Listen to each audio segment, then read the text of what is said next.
Hi అండి, అందరికీ నమస్కారం. ఇది సెప్టెంబర్ మంత్ బడ్జెట్ అండి. డేట్ 10వ తేదీ అయిపోయింది, అయినా కొంచెం లేట్ అయిపోయిందండి. బడ్జెట్ అమౌంట్ వచ్చేసి 10,000 రాసి ఏంటండి 12,000 అని 12,000 అనుకుంటున్నారా? దీంట్లో నేను చెప్పే ట్రిక్స్ మాత్రం ప్రయోగించి చూడండి, ఖచ్చితంగా మీరు సక్సెస్ అవుతారు. నేను 12,000 రాశాను, మీ కుటుంబానికి దీంట్లో 3,000 అవ్వచ్చు, 4,000 అవ్వచ్చు. మీ మీ ఖర్చులను బట్టి ఇది ఎక్కువ తక్కువ అని మీరు డిసైడ్ చేసుకోవచ్చు. గ్రోసరీ మేము ఇంట్లో ముగ్గురం అండి, మా ముగ్గురికి 3,000 అని రాశాను నెలకి. పాలు వచ్చేసి 1,000 రూపాయలు అని రాశాను. వెజ్ 1,000 రూపాయలు, నాన్ వెజ్ 1,400, గ్యాస్ 1,000 రూపాయలు, పెట్రోలు 1,000 రూపాయలు, మెడిసిన్ 500, ఈబీ 1,000 రూపాయలు, స్నాక్స్ 1,500. అదర్స్ అంటే కొంచెం ఇక్కడ మనం ఎక్కడైనా బయటికి వెళ్ళినప్పుడు తెలియని ఖర్చులు వస్తూ ఉంటాయి కదా, దానికని 500. ఇది నా బడ్జెట్ అండి. దీంట్లో నేను ఎలా ఖర్చు చేస్తానో మీకు చెప్తానండి. గ్రోసరీ వచ్చేసి నెలకి 3,000. ఈ 3,000 మా ఇంటికి వచ్చినప్పుడు చూస్తే ఇది ఎలా వస్తుందంటే, 3,000లో గ్రోసరీలో మనకి ఒక నెలకి ఎంత అవసరం వస్తుందో దాంట్లో ఎంత గ్రోసరీ పోద్దో అంతగా మనం ఖర్చు పెట్టుకొని, నెలకి బియ్యం వచ్చేసి 10 కేజీలు తీసుకుంటానండి. 10 కేజీల రైస్ నేను ఎప్పుడు 25 కేజీలు బస్తా వేయించుకోను. 10 కేజీలు అయితే మనకి ఒక 35 రోజులు 40 రోజులు వస్తుంది. దానివల్ల నేను 10 కేజీలు వేసుకున్నానండి. అది నాకు ఒక 700 వస్తుంది, 700 వస్తుంది. ఆ తర్వాత నేను ఫ్లిప్కార్ట్లోనే గ్రోసరీ కొంటానండి. ఫస్ట్ నేను ఒక తప్పు చేశాను. 3 నెలలకు ఒకసారి మా ఇంటి పక్కనుండే అంగట్లో, హోల్సేల్ అంగట్లో 3 నెలలకు ఒకసారి 8,000 అని ఖర్చు పెట్టేదాన్ని అండి. ఆ 8,000 నాకు 3 నెలలు అన్నప్పుడు మనకి సామాన్లు ఎక్కువ ఉంటాయి, ఖర్చు చేసేది సరే ఇంట్లో ఉంది కదా అని చెప్పేసి మన ఇష్టానికి వాడేసుకుంటాము. ఆ తర్వాత నాకు ఒక ఐడియా వచ్చిందండి, మనం నెల మనకి సరిపోయేటట్టు ఎట్లాగో మనకి ఫ్లిప్కార్ట్ అవైలబుల్గా ఉంది.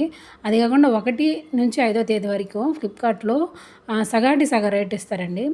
అప్పుడు మనం దాన్ని మంచిగా వాడుకోవచ్చు. దాంట్లో ఎంత లేకపోయినా నాకు ఈ నెల వచ్చేసి 1,500 వచ్చిందండి. 1,500 వచ్చింది. అంటే కావాల్సిన వస్తువులు ఏంటంటే రాగి సేమ్యా, సబ్బులు, షాంపూలు వచ్చేసి నేను ₹1 శాషు తీసుకుంటాను కాబట్టి నేను పక్కన అంగట్లో కొనుక్కుంటాను. కాఫీ పొడి వచ్చేసి ₹2 శాషు అట్లా వాడుతూ ఉంటాను. ఇంకా కావాల్సింది అంటే గుగ్గుళ్ళు, ఆ తర్వాత తినేశనగపప్పు, సాయిపప్పు, ఆ తర్వాత కందిపప్పు, పెసరపప్పు, ఇలాంటివన్నీ నేను ఫ్లిప్కార్ట్లోనే కొంటానండి. ఫ్లిప్కార్ట్లో కొనడం వల్ల నాకు 1,500 వస్తుంది. ఇది ఒక 700. ఈ 700 వేసుకుంటే ఎంతండి, 2,200 వస్తుందండి. ఇప్పుడు నాకు దీంట్లో 800 లాభం అండి. దీంట్లో 800 లాభమా? ఒకవేళ మన పోయిన నెల మిగిలి ఈ నెల వాడి సగంలోనే అయిపోయాయంటే దీంట్లో నుంచి ఒక ₹100 200 ఎక్స్ట్రా తీసుకున్నా కూడా మనకు 500, ఈ గ్రోసరీలో మనకు 500 లాభం. మిల్క్ అంటారా? మిల్క్ రోజు ఒక పాల ప్యాకెట్ తీసుకుంటే దాంట్లో ఉదయం సాయంత్రం 2 పూట్ల పెట్టేస్తానండి.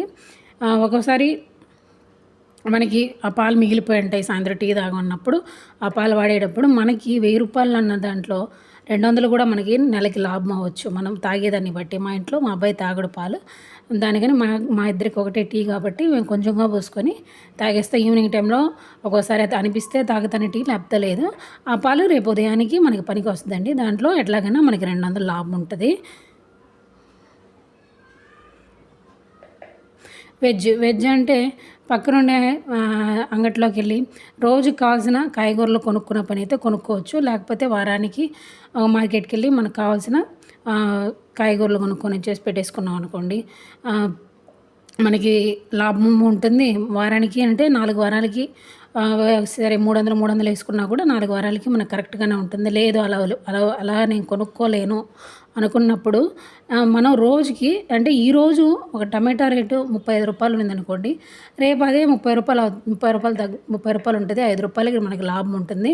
మీకు పక్కనే అంగడి ఉంది అన్నప్పుడు మీరు ఆ రోజు కాయగూరలు కొనుక్కుంటే మీకు ఇంకా దీంట్లో లాభం వస్తుందండి. నాన్ వెజ్ అంటే మా ఇంట్లో ఎప్పుడు ఫిషే తింటామండి. మటన్ చికెన్ అంతగా తీసుకోం. దానివల్ల నాకు దీంట్లో చాలా ఎట్లా అంటే చేపలకి ఇక్కడ చెన్నైలో 400 వస్తుందండి.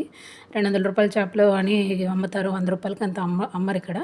దానికి నాకు 200కి చేపలు కొన్నా, 200కి రొయ్యలు కొంటాను కాబట్టి 4 వారాలకి 400 అట్లాగే అయిపోద్దండి.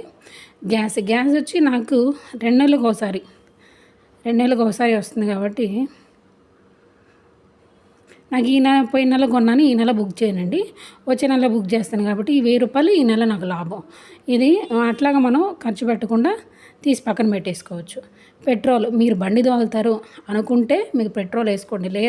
లేదంటారా, పెట్రోల్ తీసేసి మీరు నెల ఏమైనా కట్టాలి, గోల్డ్ కట్టాలో లేకపోతే ఆర్డీ కట్టాలో దానికి మీరు వాడుకోండి. మీకు లాభం ఉంటుంది. నాకు బండి ఉంది కాబట్టి నెలకి స్కూల్లో వదలడానికి అలాగా నాకు 1000 రూపాయలు అట్లా పడుతుందండి పెట్రోల్కి. దానికని నేను 1000 రూపాయలు వేసాను. మెడిసిన్ అంటే మన ఇంట్లో చిన్నపిల్లకాయలు ఉంటారు కదండి, అంటే నెల బాగా లేకుండా రాదు, ఎప్పుడు సడన్గా వచ్చింది అన్నప్పుడు 500 వాడుకోవచ్చు.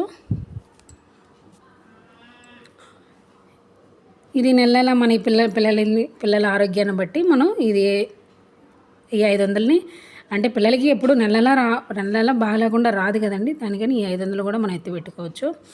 ఈ చెన్నైలో వచ్చేసి 2 నెలలకు ఒకసారి రీడింగ్ తీస్తారండి. అప్పుడు నాకు నెలకి 1000 రూపాయలు అని వేసుకుంటే నాకు ఈ నెల 1000 రూపాయలు, వచ్చే నెల 1000 రూపాయలు అని చూస్తే నాకు 2000 వచ్చేస్తుంది. 1000 రూపాయలు తీసి పక్కన పెట్టేసాం అనుకోండి, వచ్చే నెల 1000 రూపాయలు వేసి మనం కట్టేయచ్చు. మీకు ఎంత పడుతుందో మీరు చూసి కట్టుకోండి, ఓకేనా. స్నాక్స్ అంటే పిల్లలు ఉంటే స్నాక్స్ ఖచ్చితంగా ఉంటుంది. ఈ స్నాక్స్ ఒక టిప్ ఏంటంటే, పిల్లలకి ఎప్పుడు మన చిన్నప్పుడు కూడా మన బడిలో నుంచి వచ్చేసరికి మనకని ఏదో ఒకటి స్వీట్ బోండానో లేకపోతే ఏదో ఒక పక్కన అంగట్లో మంచి స్నాక్స్ అండి నేను చెప్పేది, బేకరీ ఐటెం కాదు. అంటే బోండానో లేకపోతే బజ్జీయో అంటే రోజు ఇవ్వరు, ఒకరోజు మార్చి ఒకరోజు ఇస్తూ ఉంటారు. అది మనకి ఎంతో లాభం అండి, ఒంటికి మంచిది. అయినా మనం ఈ కాలానికి బేకరీ అని చెప్పి మనం వెళ్తున్నాం కాబట్టి మనకి 1500, ఈ 1500 కూడా మన చిన్నప్పటి కాలంలో 1990s వాళ్ళకి తెలుసు. వాళ్ళు ఎంత 1500 అంటే అది వాళ్ళకి అది పెద్ద విషయం. ఇప్పుడున్న పిల్లకాయలకి 1500 అంటే ఏదో జుజుబి ఉన్నట్టుంది. మనం చూసి ఈ స్నాక్స్లో మనం ఒక అమ్మగా దీంట్లో ఎలా ఖర్చు పెట్టుకోవాలో చూసి మనం వాడుకోండి. అదర్స్ అంటే ఎప్పుడైనా మనం ఒక 500 కూడా ఎత్తిపెట్టుకోకుండా ఉంటే పనికిరాదు కదండి. మనకని ఒక ఖర్చు వస్తుంది, సడన్గా బొట్టు పిల్లలు అయిపోద్ది, సడన్గా మనకి కావాల్సిన యాక్సెసరీస్, మనకు కావాల్సింది, లేకపోతే పిల్లల్ని బయటికి తీసుకెళ్తాం, బీచ్కి తీసుకొని వెళ్తాం, సడన్గా వాళ్ళు పానీపూరి అడుగుతారు. ఆ టయానికి ఏదో ఒకటి పానీపూరియో లేకపోతే ఏమైనా బండి లెక్కాలి బీచ్లో, అంటే చాలా ఉంటాయి కదండి గిమ్మలని.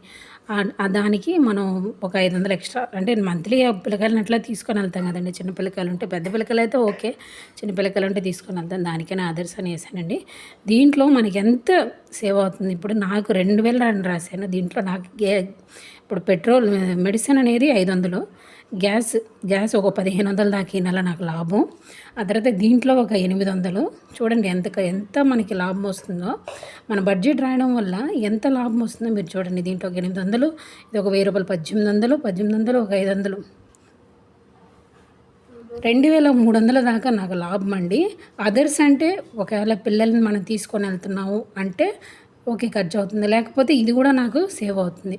అది కాకుండా స్నాక్స్లో మనం ఇంట్లోనే ఉండే నూనె లేకపోతే బజ్జీ బోండా అట్లాగా రోజు మార్చి రోజు లేకపోతే వారానికి వస్తారా, లేకపోతే మనం ఇంట్లో స్నాక్స్ చేసి ఇచ్చేసేటప్పుడు ఈ డబ్బులు కూడా మనకి మిగులుతుంది. అలాంటప్పుడు మనకి ఎంత అంటే నా కుటుంబానికి ఎంత సేవ్ అవుతుంది. ఒకవేళ మీది చిన్న కుటుంబం లేదా ఇప్పుడే పెళ్ళయింది అనుకున్నప్పుడు ఇదంతా మనకి ఎంతో లాభం అండి. దీన్ని మనం ఖర్చు పెట్టకుండా ఒక 1000 రూపాయలు బంగారానికి, ఒక 1500 లేకపోతే 1000 రూపాయలు ఆర్డీకో లేకపోతే 500 మ్యూచువల్ ఫండ్స్కో ఇలాగా మనం సపరేట్గా చేసుకొని చేయడం వల్ల మనకి ఎంతో లాభం అండి. మీరు 10,000 వేసి 12,000 అంటే నేను దీంట్లో ఎంత ఖర్చు తగ్గించుకొని నేను ఎంతలా సేవ్ చేస్తాను ఈ 2,000 అని చెప్పి నేను 12,000 అని రాశానండి. ఆ 12,000 10,000 పోయినా కూడా నాకు దీంట్లో ఇంకా 2,500 దాకా నాకు లాభం ఉందండి. దీంట్లో మీకేమైనా నచ్చింది అనుకున్నప్పుడు నా ఛానల్ని సబ్స్క్రైబ్ చేసుకోండి. ఇంకా వచ్చే ఫ్యూచర్లో మంచి మంచి వీడియోస్, బ్లాగ్స్ అని, ఇలాగా సేవింగ్స్ టిప్స్ అని నా ఛానల్లో వస్తూ ఉంటాయి. ఈ ఛానల్ మీకు నచ్చితే సబ్స్క్రైబ్ చేసుకోండి, లైక్ చేయండి, షేర్ చేయండి, కామెంట్ చేయండి. థ్యాంక్ యూ సో మచ్ అండి ఇంతసేపు చూసినందుకు. Thank you so much. ఒకవేళ మీకు దీంట్లో ఏమైనా డౌట్ ఉందా చెప్పండి కమెంట్స్లో, ఖచ్చితంగా మీకు రిప్లై ఇస్తాను. నేనేసే బడ్జెట్ అండి ఇది. మీ కుటుంబానికి ఎంత వస్తుందో ఇదొక మీకు ఒక డ్రా. దీంట్లో మీ కుటుంబానికి ఎంత వస్తుందో చూసుకొని రాసుకోండి. రోజు నెలకి ఖచ్చితంగా ఒక 2 నుంచి 3వ తేదీ లోపల ఈ బడ్జెట్ ప్లానింగ్ అనేది మీకు వస్తూ ఉంటుంది. అలాగే ఈ బడ్జెట్ ప్లాన్ని ఫాలో చేస్తూ, ఈ బడ్జెట్ ప్లాన్ నాది, మీది ఎలా వస్తుందో కింద కమెంట్ చేయండి. థ్యాంక్ యూ సో మచ్ అండి. నేను ఈ ఖర్చులు పెట్టుకుంటున్నాను. ఒకవేళ మీకే ఏమైనా ఖర్చులు ఉన్నాయా, ఆ ఖర్చులకి ఎంతెంత దీంట్లోనే మనం సేవ్ చేసుకోవచ్చా అని చూసి చేయండి. ఎప్పుడు ఇల్లు అనేది ఒక ఆడవాళ్ళ చేతిలోనే ఉంటుంది కాబట్టి ఫస్ట్ నేను చాలా తప్పులు చేశానండి. ఆ తప్పులంతా ఒకరోజు మీకు ఖచ్చితంగా చెప్తాను. ఆ తప్పుల్లో నుంచి నేనైనా బయటపడ్డాను. 1-2 సంవత్సరాలు కాదండి. ఆ తప్పుల నుంచి నేను ఎన్నో బయటకు వచ్చి ఎన్నో అనుభవాలు, ఎన్నో అవమానాలు అవన్నీ చూసుకొని నేను నా కుటుంబాని కోసం నేను వేసుకున్న బడ్జెట్ అండి. మీ కుటుంబానికి వేసుకోండి. ఖచ్చితంగా మీరు ఇప్పటి నుంచే సేవ్ చేయడం మొదలుపెట్టండి. మీ పిల్లలకి చెప్పండి ₹1 వేస్ట్ చేయకూడదని. ఖచ్చితంగా తెలుసుకొని మంచిగా పైకి వస్తారని అనుకుంటూ థ్యాంక్ యూ అండి. Thank you so much. ఇంతసేపు చూసిన మీ అందరికీ చాలా చాలా